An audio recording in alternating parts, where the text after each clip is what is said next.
today's training is about the 5 dating archetypes and how to identify and eliminate your dating blind spots so that you can leave the gray mass, the competition far behind. Today you're going to learn why you turn women off. Because brother, let's be honest and let's be straightforward, as I always like to be. You're smart. At least you think you are. You're successful. You've built a career. You're handsome. You go to the gym. You have a bank account. And yet, when it comes to women, you're stuck. You're frustrated. You're watching guys with way less going for the girls that you actually want to go for yourself. Now, you think, it must be my looks. I must not be handsome enough, or maybe I'm not rich enough. Well, let me tell you the truth. It's not your looks. It's not your money. It's not your status.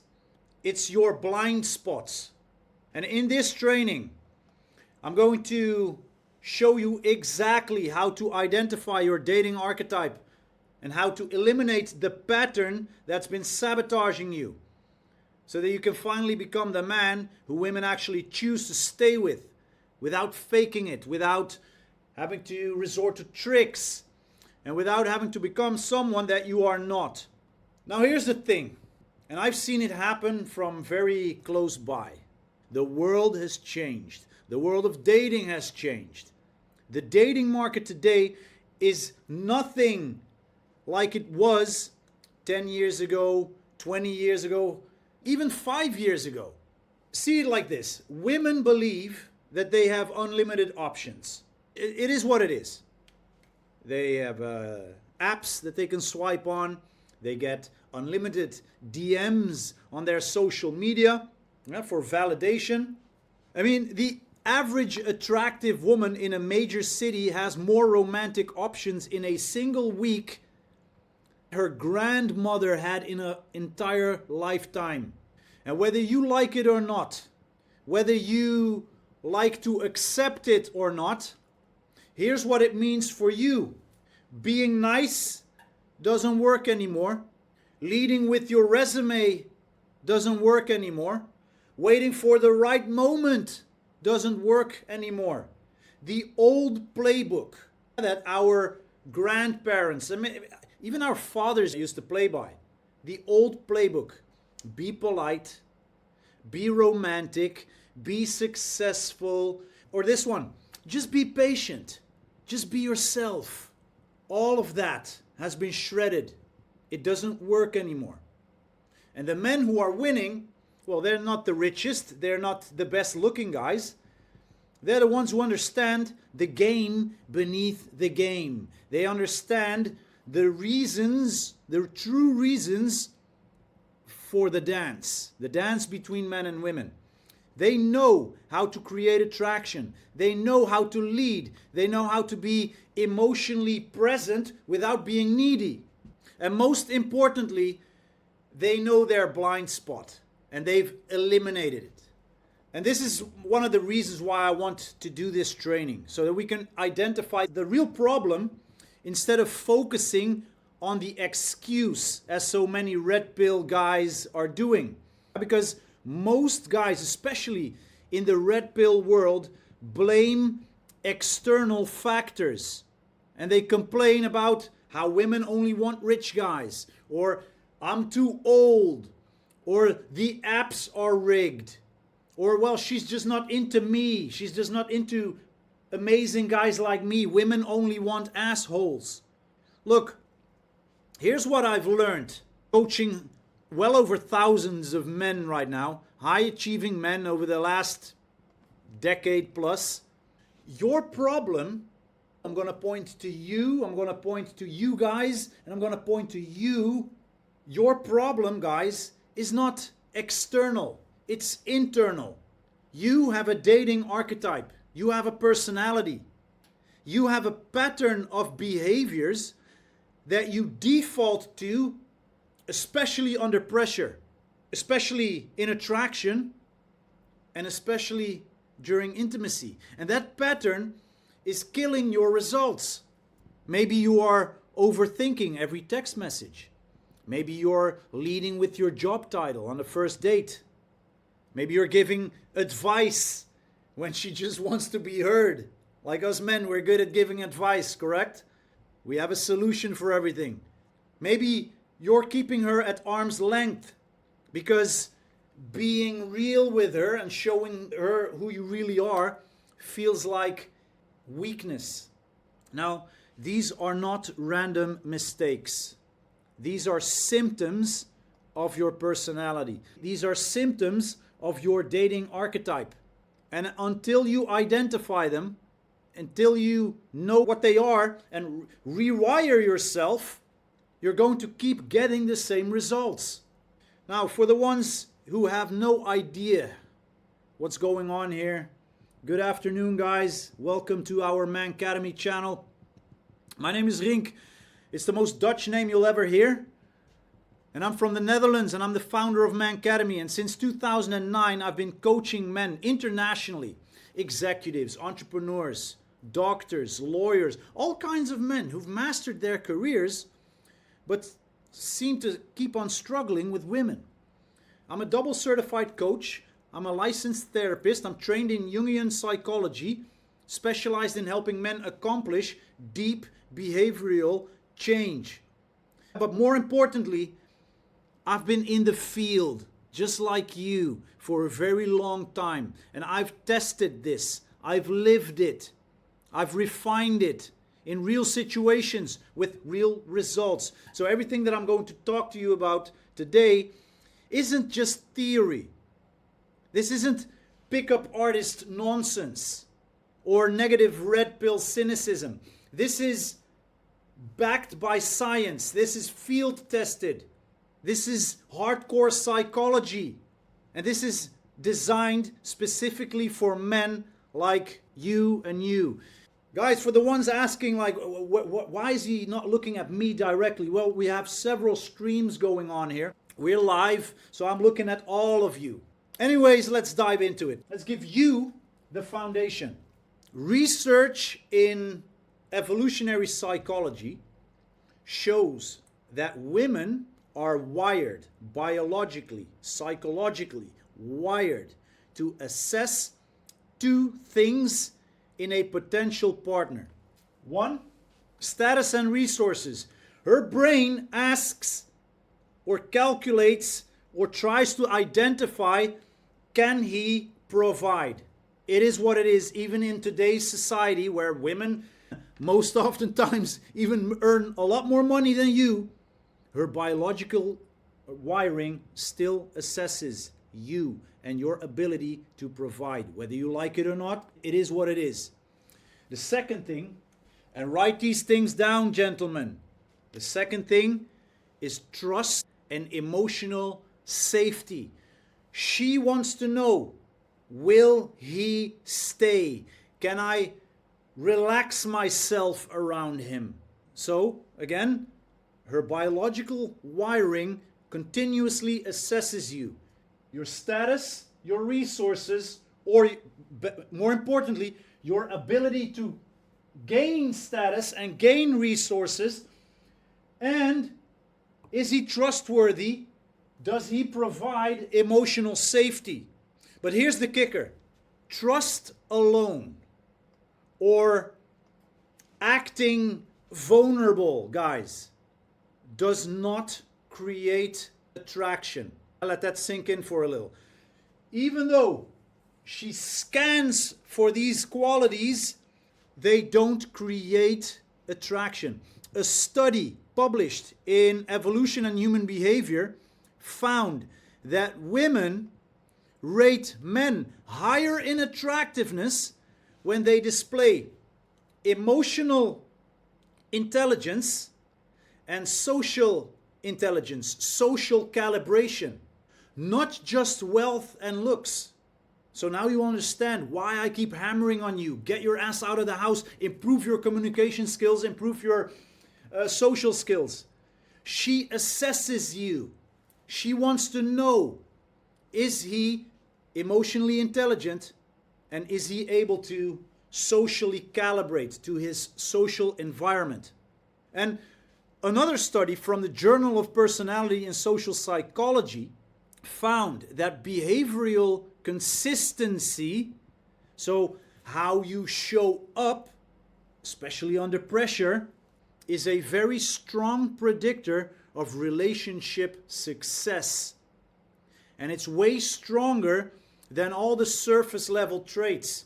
So this means that you can drive by in a Ferrari, just to name a car, a big car that clearly shows you have something to spend. Yes, it will attract her attention, but it will not attract her desire to be intimate with you, or her desire to bond with you. She needs more information. She needs to know your ability to gain status, gain resources. Is he trustworthy? Can I be emotionally safe around? Am I emotionally safe around this guy? Is he emotionally intelligent? And is he able to hold his frame in a social situation? So, translation of all this information so far, your personality, your archetype, your dating archetype, as I like to call it, your default patterns, that what you resort to, especially under pressure, all of that matters more than your resume. It matters more than the car you drive.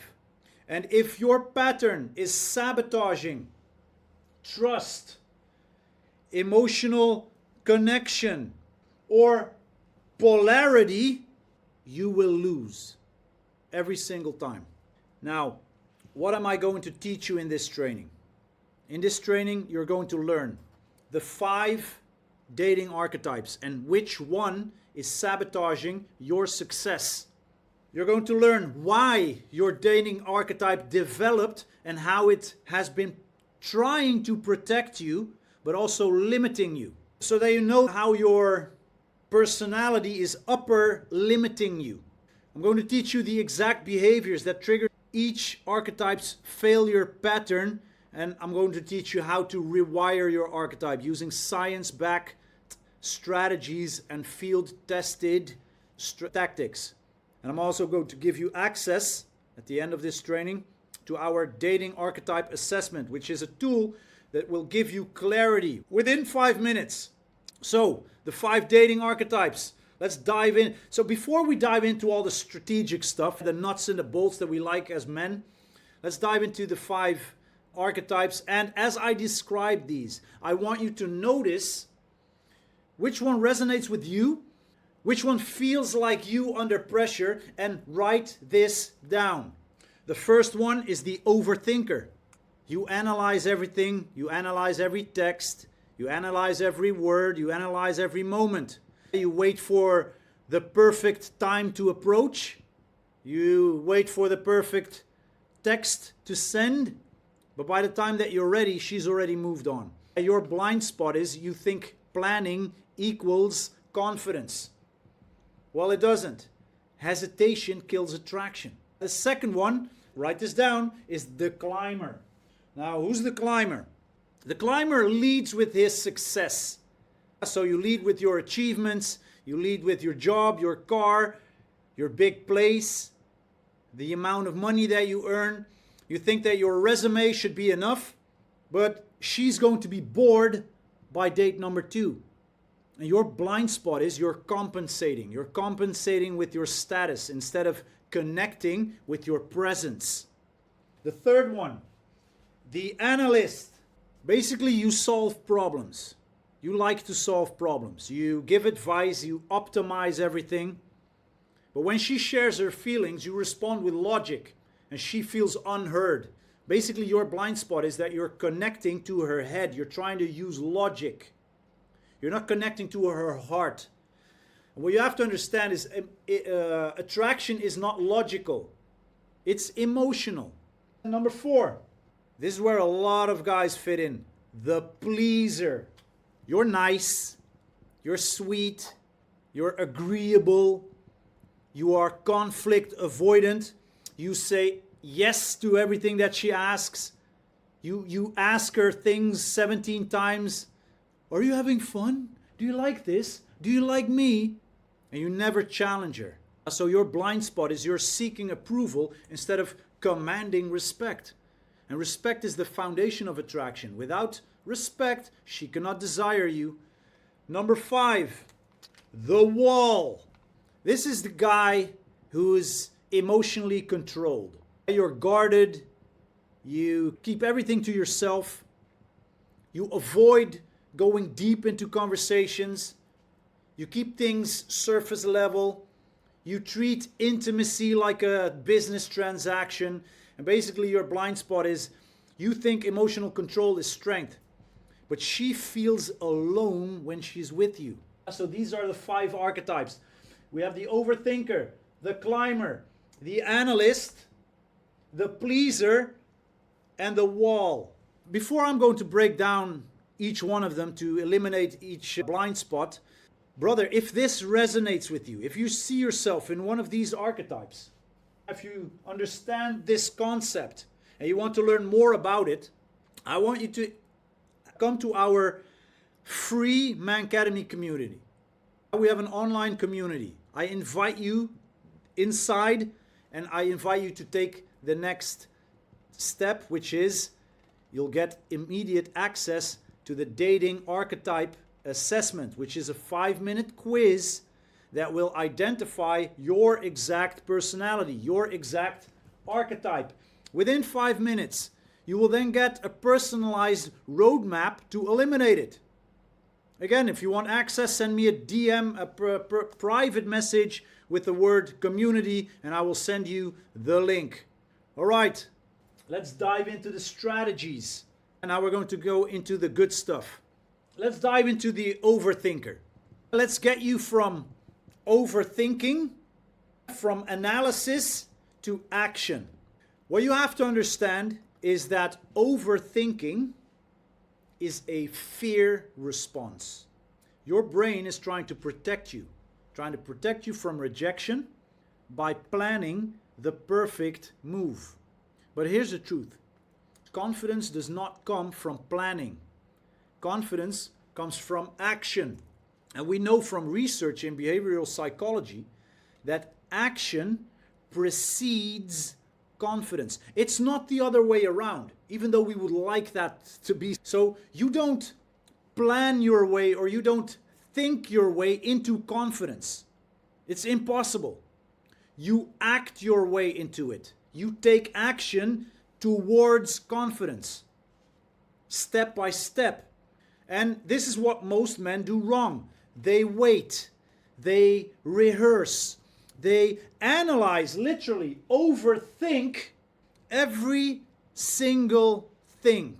And while they are thinking, another guy, the asshole that you think is much less than you and much less able to love her as well as you can, that guy's taking action. So what's the cost here? Well, it's costing you opportunities. It's missed opportunities, regret, a life spent thinking on the sidelines. But what are the action steps that you can take to get out of this? First of all, adopt the 3-second rule. In a nutshell, when you see an opportunity, it doesn't matter what kind of opportunity, you approach, you text, you escalate, you push forward. Respectfully, but steadily. Act within 3 seconds. No thinking, just move. Second thing that you can do is set a daily action quota. Today, I'm going to take action 1 time or 2 times or 3 times at least without thinking. So it could be that I'm going to go out today and I'm going to at least talk to 1 lady, 2 ladies, 3 ladies, and do it with boldness. But start with 1, taking action. The third thing is we're going to reframe failure. You have to understand is every time that you get a no, you're not failing. You're moving forward. Why? Because every no is data. It's data. Every awkward moment is practice. You're not failing, you're calibrating. You're learning, you're growing, you're moving forward.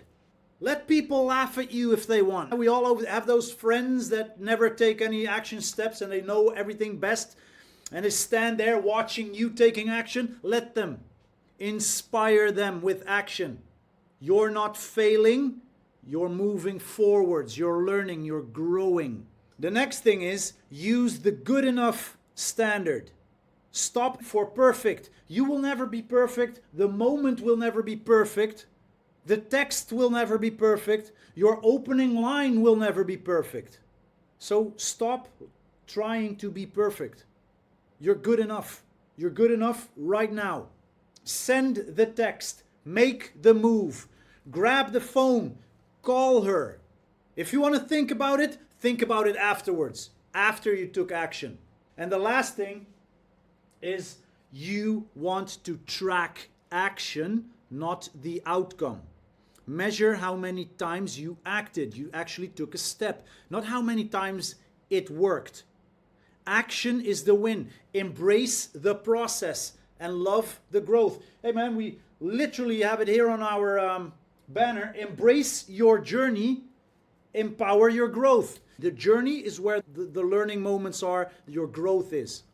So there you have it. When you see a woman in a coffee shop and your brain says, wait until she's done with her phone or wait for the perfect moment. No, 3-second rule. You walk over. Hey, I know this is random, but I had to say hi. My name is Walt. You took action. Whether she appreciates it or not, you took action. You won. So that's for the overthinker. Number 2, the strategy for the climber. Let's move away from your resume and let's work towards gaining some presence, some energy. Because what you have to understand is that leading with achievements is compensating behavior. You're trying to prove your value because most likely, deep down, you believe that you're not valuable. And here's the paradox. The more you try to prove your value, the less valuable you appear. And we know from research in social psychology that authentic confidence, grounded in self-acceptance, is far more attractive than compensating your confidence, which is grounded, by the way, in external validation. I'm trying to prove because I hope that you will like me. That's not how it works. So what do a lot of guys do? What do a lot of these climbers do? They talk about their job. They talk about their income. They talk about their car. They talk about their accomplishments. But the only thing that she hears is, I'm insecure. I'm trying to prove myself to you. I need your validation. I like you. Do you like me too?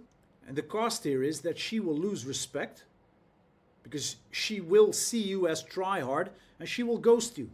So for you, your strategies are going to be ban status talk. No job titles, no income, no achievements unless she asks you directly. Lead with a little bit more curiosity. Ask her questions. Listen, be present, ask great follow-up questions. Focus more on her instead of you. Make her feel seen, make her feel heard, instead of trying to impress her. And what else? Well, you can use the less is more rule. When she asks you what you do, give a one-sentence answer and redirect. I work in finance, but enough about that. Let me tell you about, and go into a great sounding story. Something that emotionally captivates. Or ask her, hey, but before I dive into my work, you told me about XYZ. Let's dive into that. So when she asks you logic questions, understand that you are most likely going to get triggered naturally because you're the climber to start trying to get validation and answer her in a very logical way and try to sell yourself. So answer shortly, steer the conversation towards a more emotionally stimulating conversation. And what you have to understand is that Authenticity beats validation. Share something real. Share something that you've been through. Share a failure, especially for you, for the climber, because you want that desperate validation. Jump towards the other end of the spectrum. I'm going to tell her about a failure. Tell her about a hard lesson learned, because authenticity beats achievement every single time. And when she asks you logic questions, playfully deflect. For example, if she asks you about your success and you're about to get triggered to start selling yourself, tease her a little bit. Is that what they call a gold digger? With a big smile on your face. In a playful way, playful energy, and then move on. It's okay to tease. Don't take yourself so seriously. So for an example, you're having a date. First date, and she's asking you, and I hate this question, so what do you do? Your new you is going to say something like, I work in tech, it pays the bills, but honestly, I'm way more excited about, and start talking about your passion. Or have you ever tried something related? And now you've shifted from resume to presence. So that's a strategy for you, for the climber. The analyst. Let's get you from logic to emotion, because this is where your biggest challenge lies. You're way too logical. Your analytical mind is usually a defense mechanism. It keeps you in your head so that you don't have to feel. For a lot of guys, for a lot of us, and I used to be one of them, feeling feels really uncomfortable. But you have to understand that attraction and lust and that desire, it doesn't happen in here. It doesn't happen in the head. It happens here, in the feelings, in the heart. We know from research in neuroscience, for example, that emotional arousal, not logical compatibility, creates attraction. The limbic system, your emotional center in the brain, drives romantic decisions, not the prefrontal cortex, our logic center. So what would I do in the past? For example, during a date, she would share a problem. I would give advice. She would share a feeling.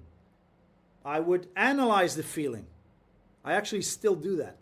She wants a connection. She's trying to get a connection, and you offer solutions, which leads to her feeling unheard, unseen, alone, even when she's with you, and she leaves. And this is what happens in relationships a lot. This is one of the main complaints that women have. And now I'm not saying that you as a guy should become a woman or act like one. We're still men. We still experience and filter our emotions differently. We express them differently, but understand it at least. And so when she communicates with you, when she's trying to connect with you, you are able to respond appropriately. So practice reflective listening, for example. When she shares something, repeat it back. So you're feeling angry because of me flirting with the waitress. That makes sense. And what else can you do? Well, ban giving advice for 30 days. Try not to give advice. Unless she actually asks, what should I do? Then you give advice. But if she's venting, let her vent.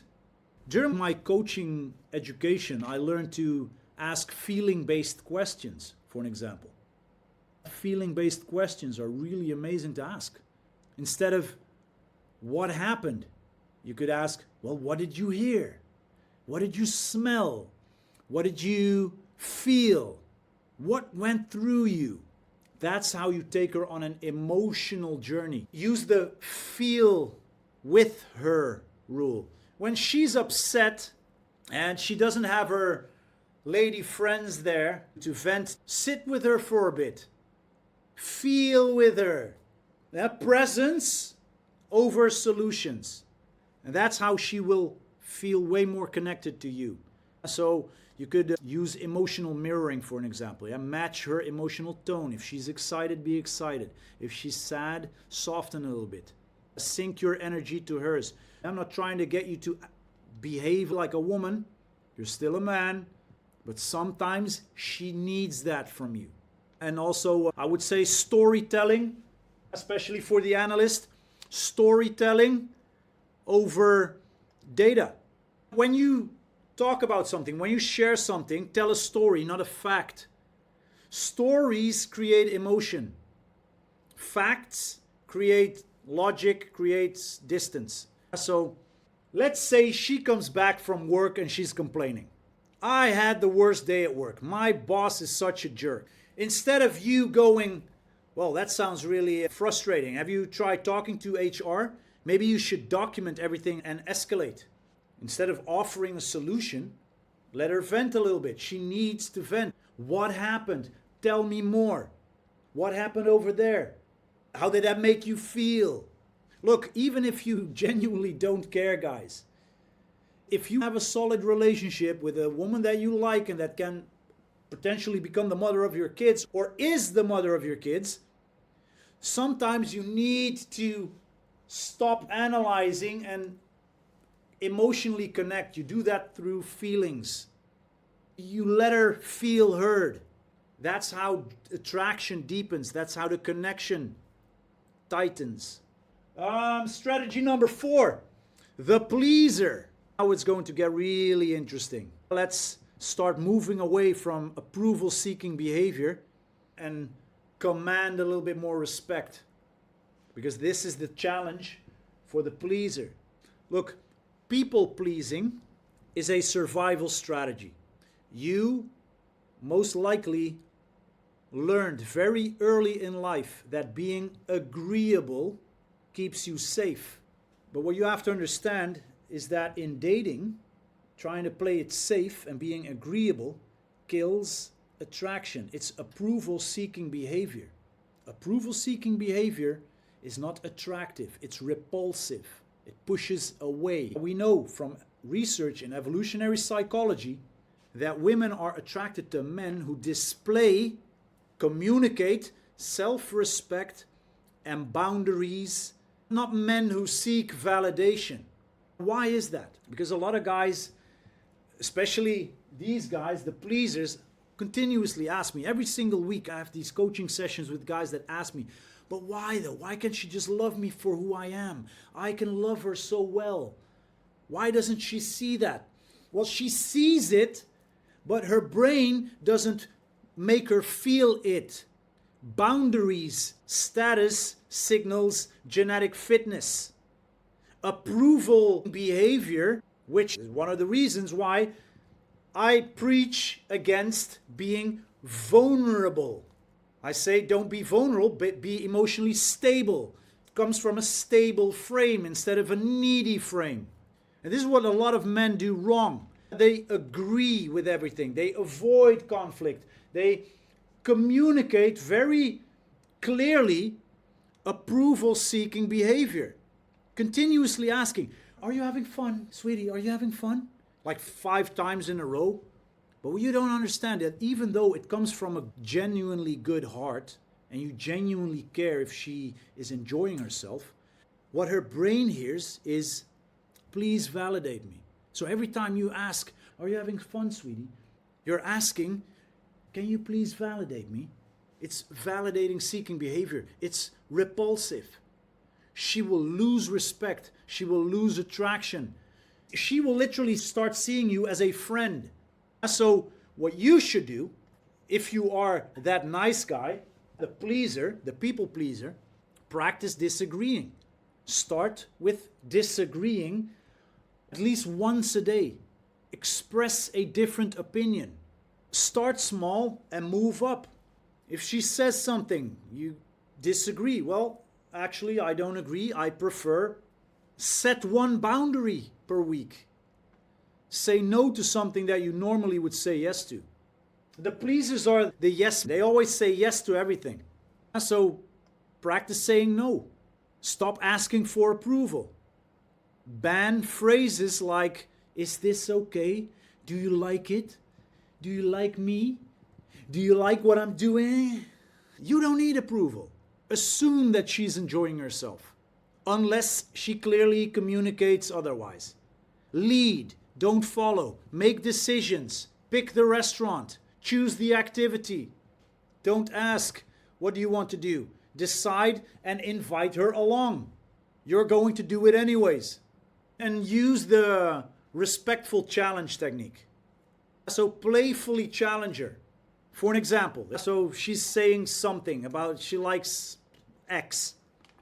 Wait, you really think X works? I don't know, man. That sounds crazy to me. And do it with a smile.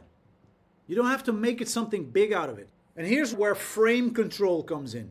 Hold your frame. Operate from a steady frame. Become emotionally stable, not vulnerable. You don't need to become more vulnerable. Most men are already vulnerable. They don't know where to go, what to do with themselves. And especially if you are a people pleaser, do not practice vulnerability. Practice emotional stability. Because everything that you do on an emotional level comes out needy. So hold your frame. If she tests you, and she will, don't fold. Stay calm. Stay grounded. Stay you. And release the outcome. Stop needing her approval. You're offering an invitation, not begging for acceptance. So for an example, you want to go out to dinner and you want to go to an Italian restaurant. And she says, well, I don't know, I'm not really into Italian food. The old you would most likely say something like, well, okay, what do you want? We can go wherever you like, because I don't have an opinion. I don't have, my preferences. My preferences don't matter. Only thing that matters is you. But the new you, if you invite a girl out on a date, is going to say, well, fair enough, I get that. Anyways, I'm going to Restaurant Alfonso. I don't know if that exists, but it's an Italian place. You're welcome to join. Or we can do something else another time. That's how you raise the attraction instead of pushing her away. Let's crank on. Strategy number 5, the wall. How to go from being an emotional fortress to opening up the gates and creating a bridge. Look, closing off your emotions, emotional unavailability is a protection mechanism. You built a wall to avoid getting hurt. And that especially happens, and I see it a lot in the red pill community, the manosphere. A lot of guys that got dumped a few times build a wall. And I guess in some way they do their thing, but what you have to understand is those walls keep love out as well. And not only, it works both ways. And we know from research in attachment theory that the combination between emotional availability plus having is the strongest predictor of relationship success. A relationship cannot be formed when you act like a fortress. You have to become a bridge. The emotional wall avoids deep conversations, for example, or they change the subject when things get emotional. They treat intimacy like it's something weird, and she feels, he doesn't really care. So what will she do? She will close off emotionally as well. Yeah, she will start complaining to her girlfriends. Well, he's not emotionally there. Like, he's there, but he's not there. And then she will move off to a guy that she can actually emotionally connect with. Because that's what provides her with trust and emotional safety. Remember this? So practice being real. I'm not saying practice being vulnerable. Practice being real. You don't have to act vulnerable, but be real. Be sincere. Share one real thing per week. Fear, a failure, a dream, a wish, a goal. Start small, but be real. Be real about it. You don't have to be all boo-hoo about it. You can still be that strong man if you want to be that strong man. If emotions make you feel a little bit awkward, you don't have to get emotional, but be real and take some actions towards having emotional conversations. When she goes deep, and she will, Don't deflect. Put your arm around her. Lean in. Ask follow-up questions. It's okay to let her go deep. Need you to be all boo-hoo and crying about it, but she needs you to be real, because if you are not real, she's unable to connect with you and she will move away. Even when she stays with you, her heart will be searching. You can practice the I feel statement once per day. Say, you know what? I feel certain emotion. Get comfortable with using emotional language and actually sharing your emotions. I know that in a lot of podcasts they advise against this.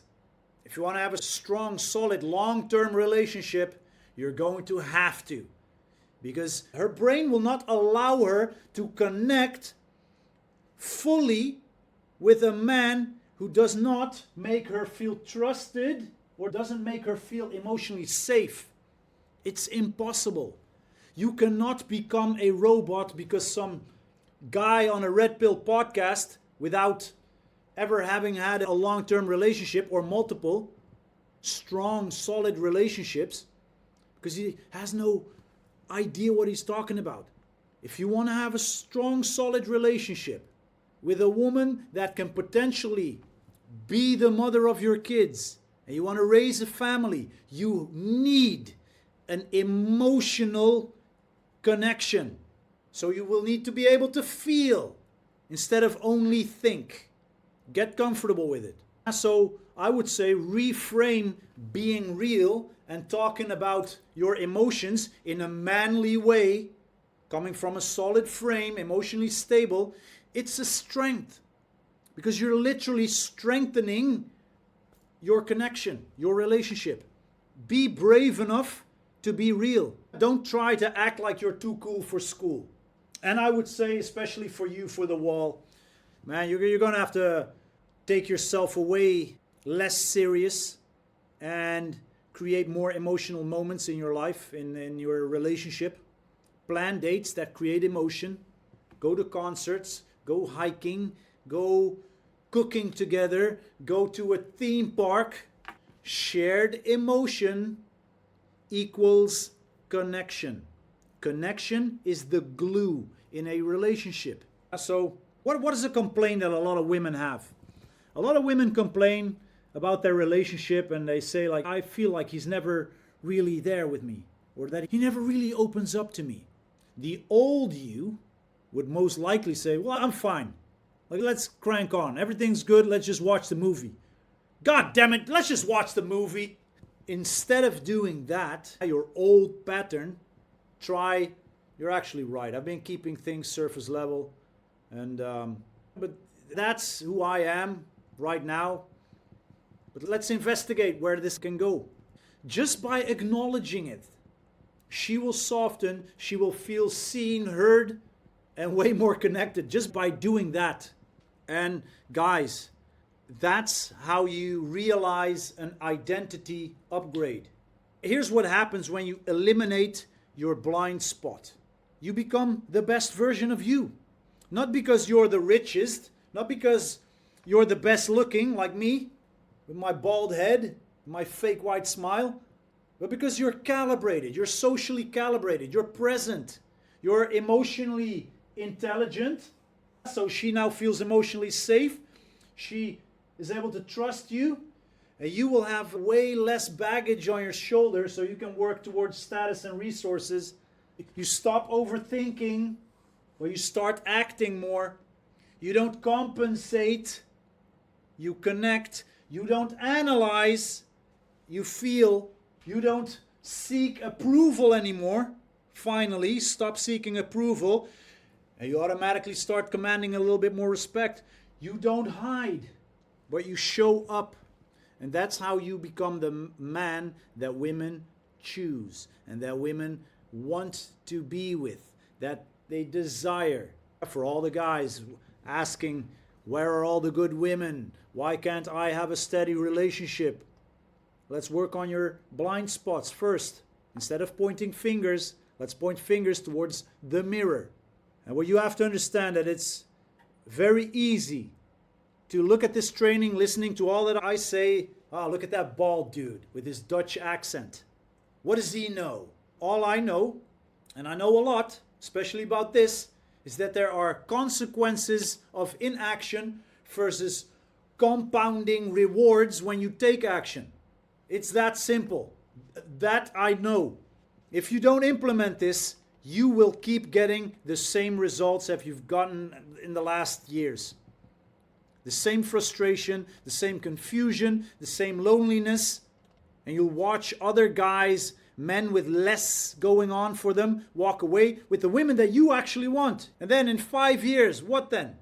You're going to look back and realize that you wasted some of the best years of your life stuck in the same old patterns. However, if you commit over the next 90 days, not 9, not 19, 90, 3 months, 3 full months. If you commit to taking action and improving whatever it is that you need improvement on, you will start creating momentum and you will start seeing traction. Women will respond differently. Conversations will flow better. Dates will actually lead to a second date instead of a message saying, Patrick, you are such a nice guy and I really enjoyed my time with you. Thank you for the date. And I'm pretty sure that one day you will meet a lady that fits you perfectly and that is really special to you, but not me, because I didn't feel it, because I didn't feel the click. I see you more as a friend. Start taking action. Taking action doesn't cost you anything that it's not already costing you right now. And when you keep on doing this and you building momentum and building that traction over the next 2 to 5 years, you will experience a complete identity shift. You will become a completely different man. The man that you were always capable of being.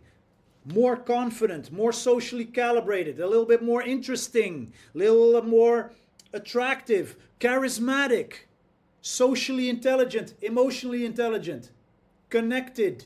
The years will go by anyways. So you either sit playing Xbox thinking that will give you peace. Well, brother, with a lot of love, living in solitude will not bring you peace. It will only lead to more chaos. Because we know from all the data and research out there that men right now are feeling lonelier than ever. And this year I've spoken to at least 6 that told me, I'm thinking about pulling the plug. I feel so lonely. And it breaks my heart to hear that. Because the solution is quite simple. You don't have to pull the plug. You don't have to feel lonely. You don't have to choose the easy road. You can choose taking action. Will pass by anyway. So I would say, instead of choosing easy and sitting down in your bedroom every single day, streaming, choose ascension. Let me be real with you. This is not a quick fix. It's not like in 90 days you will have made a huge jump. It's like with building muscle. You need 90 days to stop yourself from overthinking. You need 90 days to that rhythm of going to the gym every single day. It takes about 90 days to get yourself moving. And this isn't a quick fix. I do not believe in quick fixes. If someone tries to sell you a course on dating, claims that you in 6 months will have a completely different life, or in 6 weeks, it's always 6 weeks, 9 weeks, or 12 weeks. They're selling you a dream, but a nightmare. Because what you have to do is a character change, a change of character. So you will see traction in 30 days. You will see traction in 60 days. You will see more traction in 90 days. You will have better conversations. You will go through dates. You will experience dates a little bit better.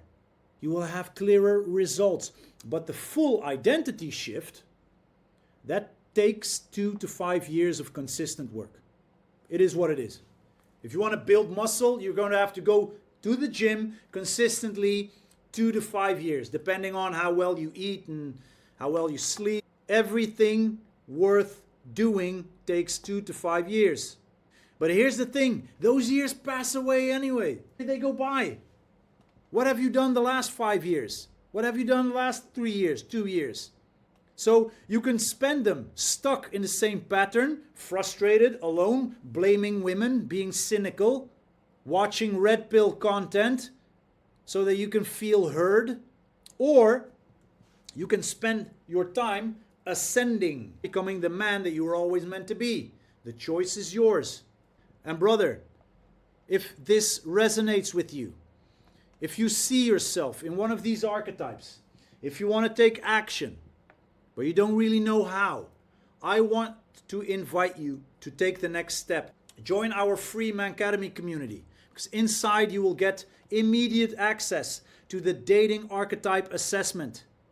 It's a whole 5-minute quiz that will identify your exact archetype, your personality. It will reveal your personal blind spots, and it will give you a personalized roadmap to eliminate it.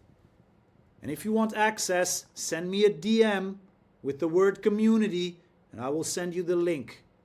And inside you will also get access to the full Mancademy community, a brotherhood of high achieving guys on the same path as you, forward and upward, ascending. You will get personalized strategies based on your archetype, ongoing support, accountability. You can ask your questions. We have 2 weekly free live calls for our community. One where we specifically dive into our mindsets, and one where we just ask questions and have discussions. So this is where the real work begins. Don't waste another year stuck in the same pattern. Join our community. Take the assessment. Start your ascent. Send me that message, community, and I will get you in. Let's go, brother. Your future self is waiting. With a lot of love, hereby I conclude. I will see you in the next training.